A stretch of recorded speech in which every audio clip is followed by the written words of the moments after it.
how I managed to successfully get into photography, thank God. Let's look at the one. So this is your first war assignment, right? This is Cyprus? Yeah, I used to work for the Observer newspaper on a two-day-a-week retainer, and I walked into the office one day and the editor said, "Would you consider going into the civil war in Cyprus?" And the back of the head, the hair on the back of my neck stood up, and I was so excited. I rushed home and got my stuff, and off I went to Cyprus.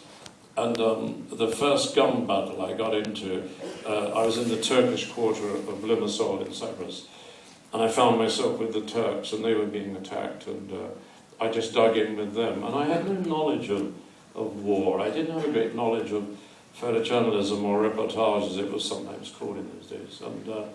And this was my baptism of fire, really. It seems a very mature, sophisticated photo to me. It's like you've been doing it for so long.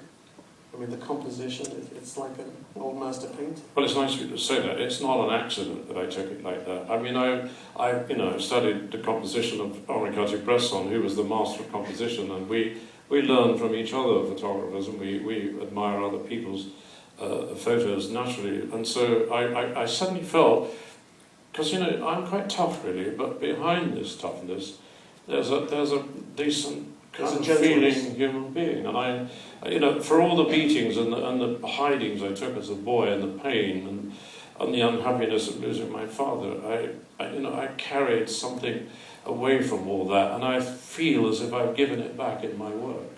Well, I think this is one of your all-time great photos, and I'm going to quote here from John le Carré, who did the introduction to one of your great books, Heart of Darkness.